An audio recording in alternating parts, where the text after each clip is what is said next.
Distinguished Secretary General of the United Nations, distinguished heads of state and government, ladies and gentlemen, I welcome you all to Azerbaijan.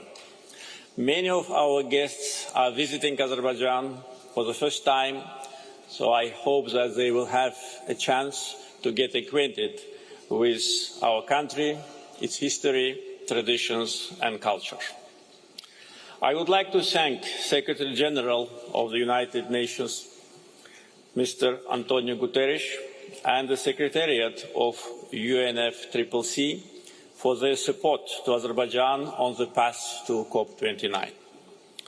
I congratulate my dear brother, President of UAE, His Highness Sheikh Mohammed bin Zayed Al Nahyan, and all his team with landmark UAE consensus achieved at COP28 in Dubai and their support in preparation to COP29 in Baku.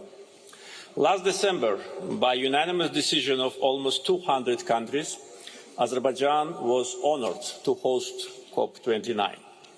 We consider this decision as a sign of respect to our country, as well as appreciation of our active role on the international arena. Azerbaijan is a country where East and West, North and South meet, and this is not only about geography.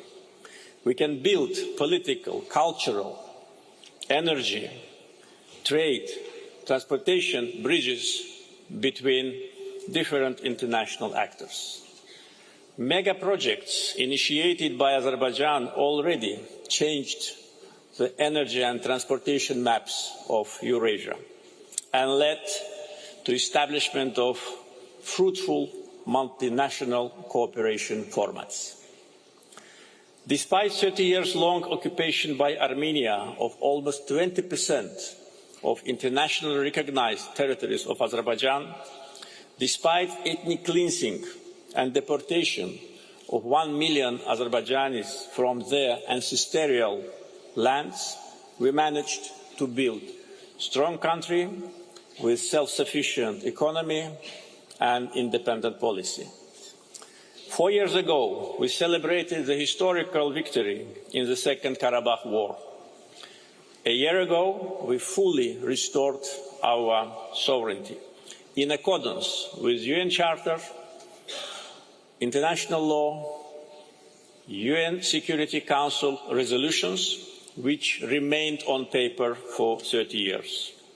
We implemented these resolutions ourselves, restored international law, justice, and put an end to Armenian occupation.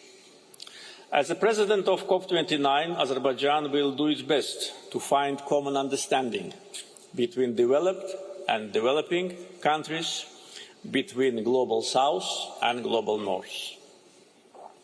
For 4 years, by unanimous decision of 120 countries, Azerbaijan successfully chaired the non-aligned movement, the second after United Nations International Institution.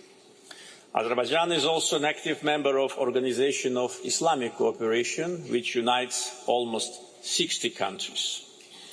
With 10 members of the European Union, Azerbaijan signed agreements and adopted declarations on strategic partnership. So all this allows us to think that we may be very helpful and useful in building bridges between different important actors on the issue of climate change. Azerbaijan is an active supporter of multilateralism. At the same time, we play an active role in intercultural dialogue. Together with United Nations Alliance of Civilizations, every second year we organize in Baku Intercultural Dialogue Forum. Multiculturalism is our state policy and at the same time is our lifestyle. People of Azerbaijan, regardless of their ethnic or religious identity, live in peace and harmony as one family. Now I would like to say a couple of words about Azerbaijan's green agenda. Our technical potential for renewable energy is estimated at 135 gigawatt onshore and 157 gigawatt offshore. Last year, Masdar from UAE inaugurated the biggest in our region solar power plant of 230 megawatts. Aqua Power from Saudi Arabia is now at the moment constructing a wind power station of potential of 240 megawatts. During COP29, agreement will be signed with BP from UK to build 240 megawatts solar power station in the district of Jabrail, which was liberated from Armenian occupation 4 years ago. And this project will provide decarbonization of one of the biggest oil and gas terminals in the world, the Sangachal terminal. By 2030, we plan to build solar, wind and hydro power stations of approximately 6 gigawatts. But this is not all our plans. 10 gigawatts renewable energy projects, contracts and MOUs have been signed. And also we look at the export markets and work actively with our partners in order to implement another important energy security project, the Black Sea Caspian energy cable. This will allow us to export green energy to Europe, and the technical potential of this cable, and by the way, feasibility study is going to be ready very soon, is close to 4 gigawatts. But again, this is only the beginning. Our green agenda also covers different regions of Azerbaijan. So Nakhchivan, Karabakh and Eastern Zangezur regions of Azerbaijan are declared as green energy zones, and this is about a quarter of our territory. Now a couple of words I'd like to say about another segment of energy security, which is oil and gas. I understand that this topic is not very popular at climate change conference, but without that, my comments would not be complete. Just to begin with information. The world's first industrial oil well was drilled in Azerbaijan, in Baku, in 1846. It is situated not far from this place. Maybe it will take 10-15 minutes drive.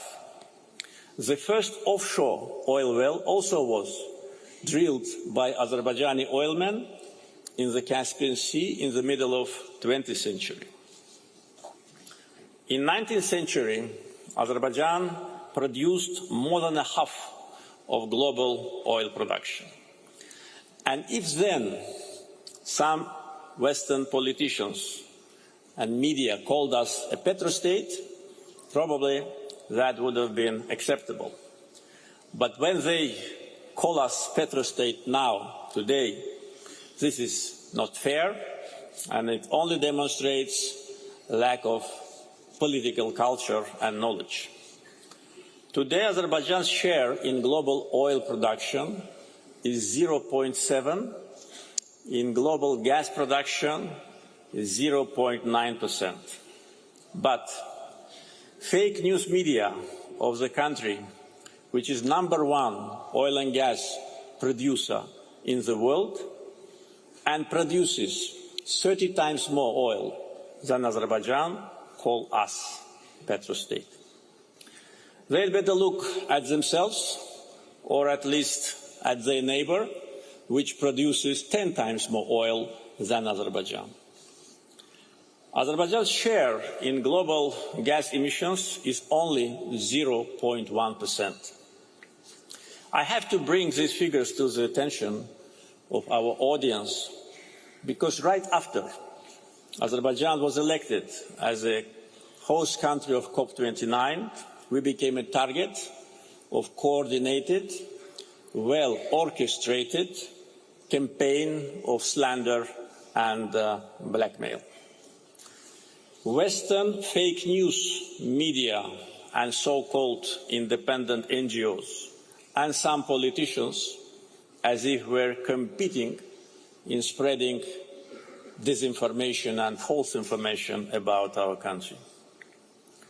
To accuse us that we have oil is the same like to accuse us that we have more than 250 sunny days a year in Baku. Countries should be judged by other criteria. For instance, level of unemployment. In Azerbaijan, it is 5.4%. Level of poverty, it is 5.2%. Our green agenda, I already described our plans. How countries manage their foreign debt. In Azerbaijan, it's only 7.5% of our GDP. So these are, and many other, important criteria which should be a basis for kind of evaluation of the country's performance, but not the country's natural resources, which are the gift of the God.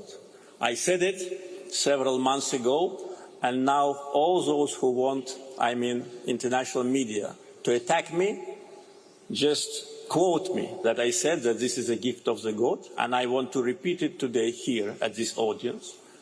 It's a gift of the God. Every natural resource, whether it's oil, gas, wind, sun, gold, silver, copper, all that are natural resources. And countries should not be blamed for having them and should not be blamed for bringing these resources to the market, because the market needs them. The people need them. So this is my message, and as a president of COP29, of course, we will be a strong advocate for green transition, and we are doing it, but at the same time, we must be realistic. Also, another point of accusation is that 2 years ago, Azerbaijan and European Commission signed declaration on strategic partnership in the field of energy. But it was not our idea. It was a proposal of European Commission. The President of European Commission came to Baku 2 years ago to sign this document with us because they needed our gas due to the changed geopolitical situation. And they asked us to help. And we said, okay, we always are ready to help if our help is needed.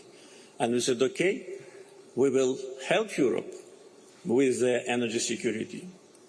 And when we signed this declaration 2 years ago, the number of the countries which were receiving our gas, European countries, was equal to 2. So now it's 8 countries. 8 out of 10 countries which have access to Azerbaijani gas are Europeans. And the European Commission also asked us to double gas supply to Europe by 2027, and this is reflected in the declaration which was signed by President of the European Commission and myself 2 years ago in Baku. Unfortunately, double standards, a habit to lecture other countries, and political hypocrisy became kind of modus operandi for some politicians, state-controlled NGOs, and fake news media in some Western countries. And my last message is to those who for almost 1 year were advocating for boycott. They used all the tools in their possession to launch a campaign to boycott COP29 in Baku. And I have bad news for them. We have 72,000 registered participants from 196 countries.